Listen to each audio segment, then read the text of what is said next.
देश और दुनिया की तमाम छोटी और बड़ी खबरों के लिए हमारे चैनल को सब्सक्राइब करना न भूलें और बेल का बटन जरूर दबाएं। नमस्कार दोस्तों, स्वागत है आपका देश लाइव में और आपके साथ हमेशा की तरह मैं हूं आशिमा त्यागी। दोस्तों, जब कोई देश अपनी विदेश नीति खुद तय करता है तब उसे संप्रभु राष्ट्र कहा जाता है, लेकिन जब किसी देश की आर्थिक फैसले और सुरक्षा से जुड़े कदम भी दूसरे देशों की मंजूरी पर निर्भर होने लगे, उन पर टिके, तब यह सवाल उठना स्वाभाविक है कि आखिर असली नियंत्रण किसके हाथ में है। आज भारत की विदेश नीति और ऊर्जा सुरक्षा को लेकर यही बहस जो है तेज होती दिखाई पड़ रही है। दरअसल मिडिल ईस्ट में बढ़ते तनाव, अमेरिका की रणनीति और इजराइल की आक्रामकता और रूस ईरान जैसे देशों के साथ बदलते समीकरणों के बीच भारत ऐसी स्थिति में खड़ा हुआ है जहां हर फैसला वैश्विक दबावों के बीच लिया जा रहा है। तो आज इसी संदर्भ में बात होगी, हर पहलू पर बात होगी, पूरा सच भी जानेंगे। लेकिन उससे पहले आप लोगों से अपील, इंसाफ की आवाज को बुलंद करने के लिए और सच्ची पत्रकारिता के लिए हमारा यानी देश लाइव का सहयोग करें। साथ ही डिस्क्रिप्शन में दिए गए लिंक को ओपन कर ज्वाइन बटन दबाकर आप हमसे यानी देश लाइव से सीधा जुड़ सकते हैं। दोस्तों चर्चा में आगे बढ़ते हैं और चर्चा को आगे बढ़ाते हुए वो सच जानते हैं जिसकी वजह से आज हम ये मुद्दा लेकर आए हैं। तो सबसे पहले ये समझना होगा कि भारत की अर्थव्यवस्था का एक बड़ा हिस्सा, जी हां बड़ा हिस्सा, ऊर्जा आयात पर निर्भर है। भारत अपनी जरूरत का लगभग 85% कच्चा तेल आयात करता है।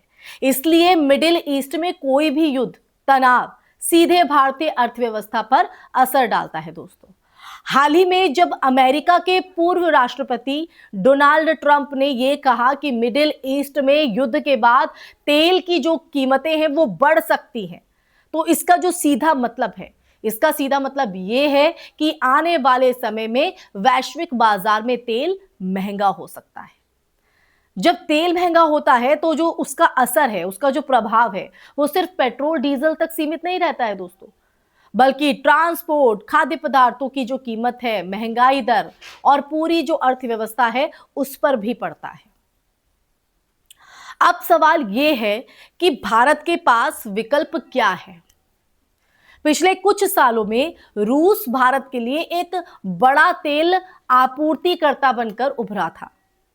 यूक्रेन युद्ध के बाद जब पश्चिमी देशों ने रूस पर प्रतिबंध लगाए, तब भारत ने डिस्काउंट पर रूस से तेल खरीदकर अपनी ऊर्जा जरूरतों को संतुलित किया।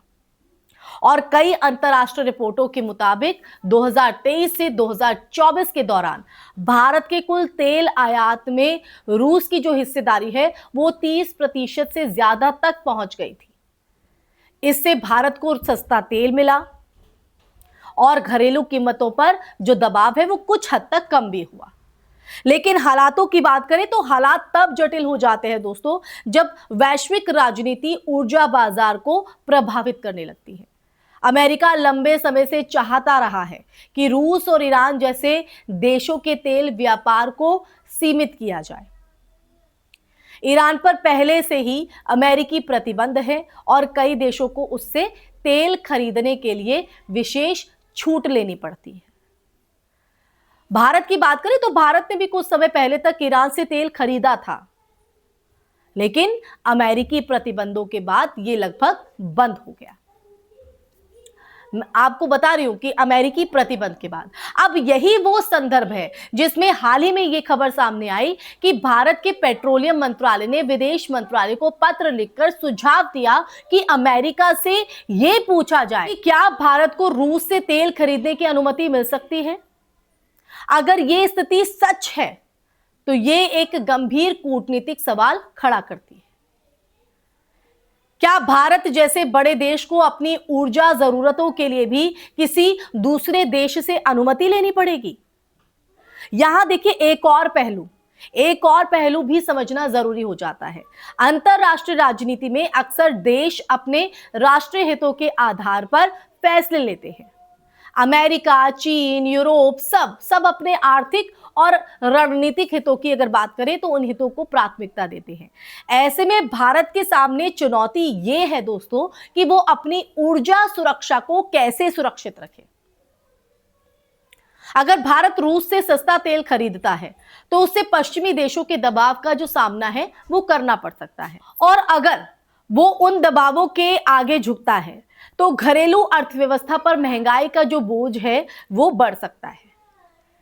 मिडिल ईस्ट की जो स्थिति है वो भी कहीं ना कहीं इस पूरे समीकरण को और जटिल बना देती है। इजराइल ईरान तनाव, खाड़ी क्षेत्र में अस्थिरता और संभावित युद्ध का जो खतरा है वो वैश्विक तेल आपूर्ति को प्रभावित कर सकता है। दोस्तों, इतिहास ये बताता है कि 1973 का तेल संकट हो या 1990 का खाड़ी युद्ध, हर बार मिडिल ईस्ट में संघर्ष का जो असर है वो पूरी दुनिया की अर्थव्यवस्था पर पड़ा है, उस पर पड़ता है। भारत जैसे ऊर्जा आयातक देशों के लिए ये खतरा और ज्यादा गंभीर हो जाता है। दोस्तों, इस पूरी स्थिति में असली जो बहस है वो सिर्फ तेल की कीमतों की नहीं है दोस्तों, बल्कि रणनीतिक स्वतंत्रता की भी है।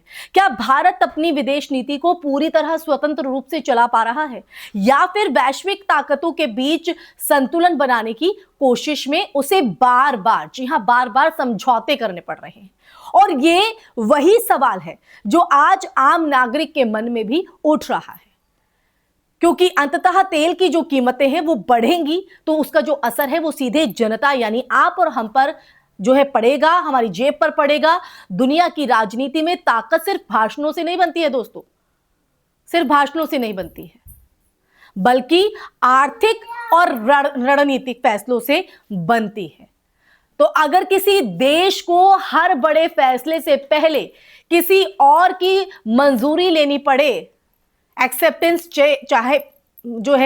चाहिए, तो ये उसके कूटनीतिक आत्मविश्वास पर भी एक सवाल खड़ा करता है। आने वाले समय में भारत की जो विदेश नीति है और ऊर्जा रणनीति ये तय करेगी कि देश वास्तव में वैश्विक मंच पर कितना स्वतंत्र और प्रभावशाली है, और क्या भारत अपने राष्ट्रीय हितों को प्राथमिकता देते हुए दुनिया की जटिल राजनीति में संतुलन बना पाएगा। इन्हीं शब्दों के साथ इस चर्चा पर यही विराम। दोस्तों, ये चर्चा आपको कैसी लगी कमेंट सेक्शन में कमेंट करके जरूर बताइएगा। इस वीडियो को ज्यादा से ज्यादा शेयर कीजिएगा, हमारे चैनल देश लाइव को सब्सक्राइब कीजिएगा। फिर हाजिर होंगे ऐसी ही चर्चा लेकर, तब तक के लिए अपना ख्याल रखिए। जय हिंद, जय भारत, नमस्कार।